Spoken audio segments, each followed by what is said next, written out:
Colonel Douglas Macgregor, retired U.S. Army colonel, author and defence and foreign policy expert, consultant, joins us now. Greetings from the land of your ancestors, Colonel, where once men were men and women were women, and thanks to the Supreme Court decision today, it's back again. Men are men, women are women. That's not what I want to talk to you about, but you're welcome to weigh in. It's good to see you again. I wonder if, as a friend, supporter, one-time advisor to the Trump camp, you are dismayed by the number of wars that the peace candidate Donald Trump is now either in or looking like he might be about to get in. George, it's good to see you as well. And first, let me congratulate the British court on figuring out truth for a change. Hopefully somebody in the United States is paying attention so that we can get out of this crazy business of arguing that men and women are artificial constructs when in fact they're very real.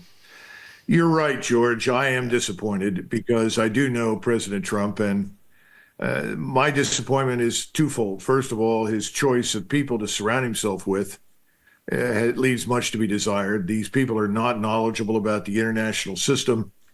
I'm not sure they understand much about the economic system either at this point. But most important, it's not enough to want peace. You have to make it happen. Peace does not keep itself. I don't think President Trump has figured that out yet. And the notion that he could wave a wand and have an immediate ceasefire in Ukraine was never a logical step. And as you pointed out in your comments, the first thing he had to do was announce, look, I didn't want this war. I didn't start it. I don't want it to go on. So I am immediately halting all further military aid to Ukraine.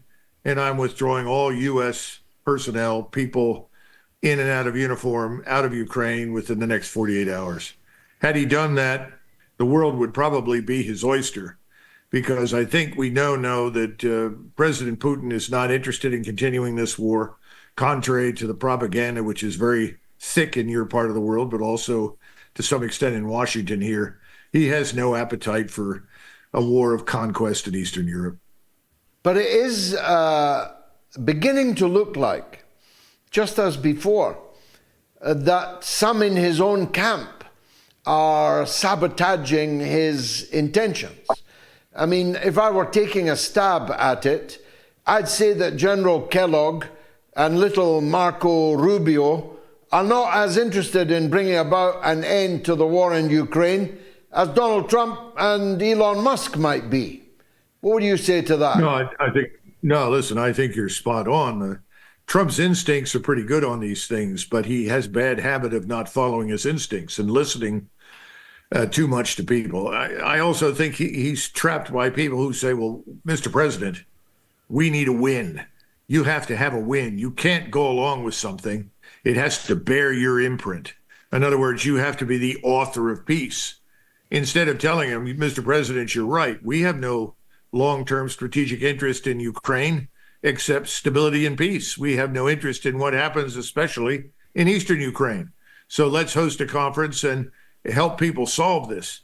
That's not what he's being told. He's being told whatever happens, you are the indispensable superpower. Well, that's a lot of nonsense. We aren't. We should have figured it out by now. I think we're learning that economically as you and I sit here. Now, there's two other theaters I'd like to talk to you about, and I could pick either one as the second most important, but let me go to the Gulf. As it happens, I know the Arab and Muslim world very well. I don't know the Persians as much as I know the Arabs, but I definitely know them better than some of the people who appear to be advising President Trump. Having killed Iran's national hero, the hammer of ISIS and Al-Qaeda, General Soleimani, in his first term, we now have the spectacle of Donald Trump, or worse, a woman press spokesperson threatening Iran on America's behalf all the while supposedly negotiating with them. I don't know if that is the art of the deal in Atlantic City, but it sure ain't the art of the deal in the East, Colonel. Well, I think that President Trump mistakenly thinks that threats work. That may be based on his business experience. I have no idea. I don't think he understands the region he's dealing with, and I don't see much evidence that anybody in his inner circle does. The one good thing that we can say with absolute certainty is that Donald Trump doesn't want a war in the Middle East. That is quite clear. I don't think he understands, though, it's not enough to not want a war. You have to adopt measures to prevent it. And there are various ways to do that. Instead of threatening the Iranians, I think he should seriously consider calling Mr. Netanyahu and say, if you do not cease and desist, I'm going to withdraw all support from you. In other words, stop killing people in Gaza, stop trying to expand the Israeli state into Syria and Lebanon, or potentially into the Sinai.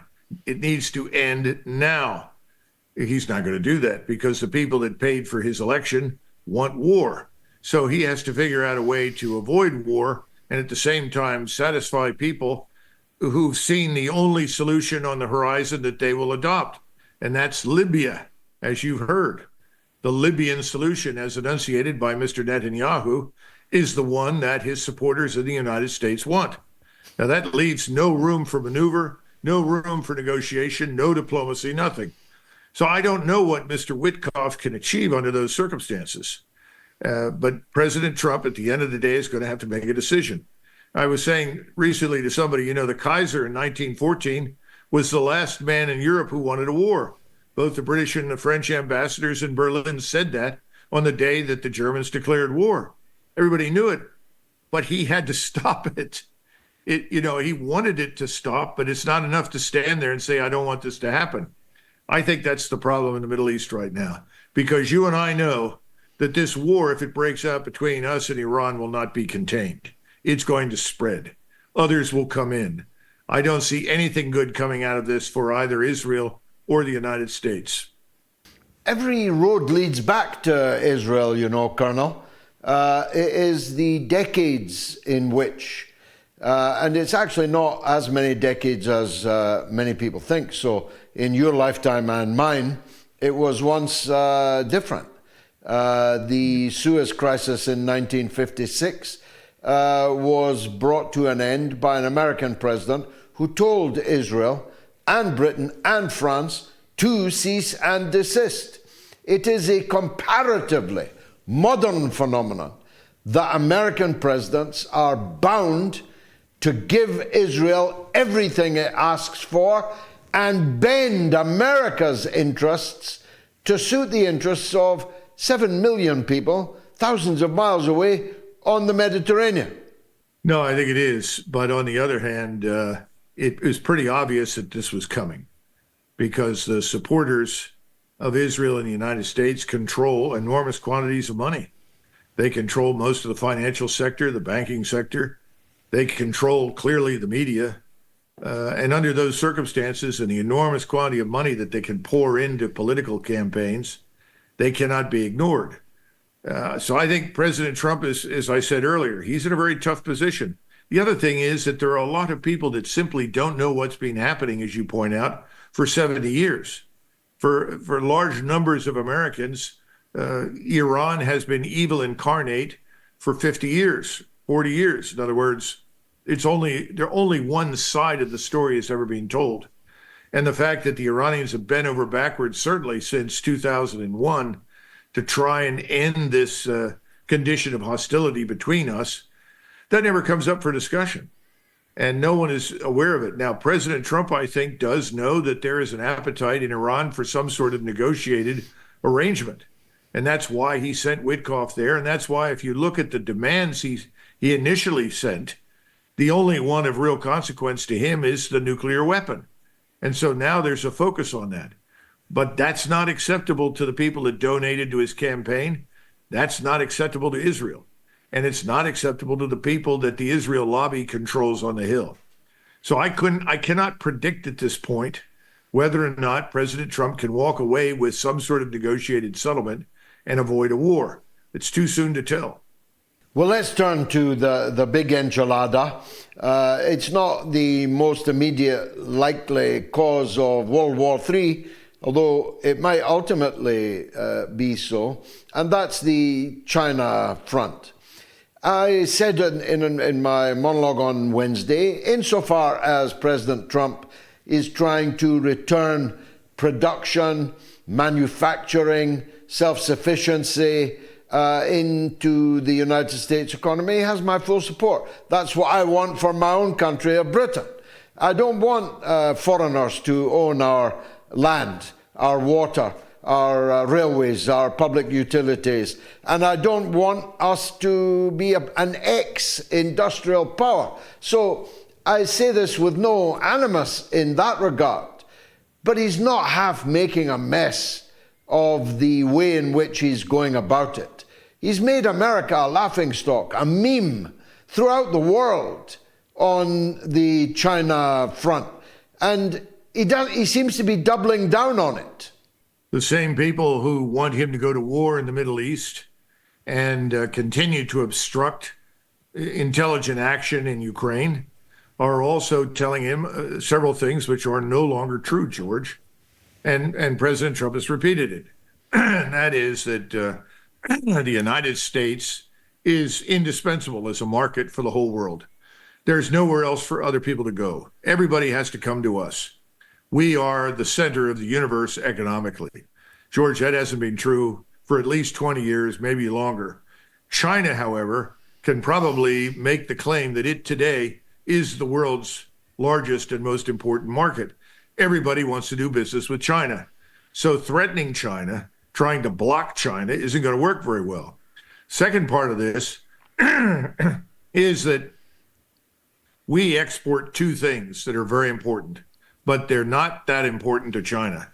One is energy, that's oil, natural gas, so forth.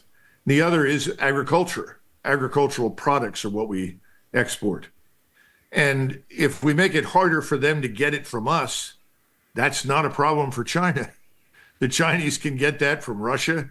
They can get things from Latin America, Africa, any number of places where they're all doing business happily.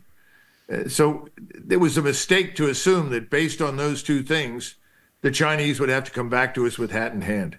And then finally, the third thing that we export bombs, George. We export military equipment. We export ammunition. That's it. We don't export anything else. What does China export that we need? Well, you've seen that revealed. Electronics, microcircuitry, a lot of complex material that we can't live without. Rare earths. You know, we have rare earths in the United States. We have them in Canada. We've done nothing to develop them. We have not built a refinery for rare earths. If you want to refine your rare earths, you send your bag of stuff over to Kazakhstan or China or out of Mongolia. Why? Because no one has invested wisely in the United States in it. So he was unaware of those things. I think that President Trump labors under the misconception that we are militarily, politically, and economically what we were in 1991. We are. The world has changed. And that's something that is difficult for him to understand because everyone around him is telling him something else.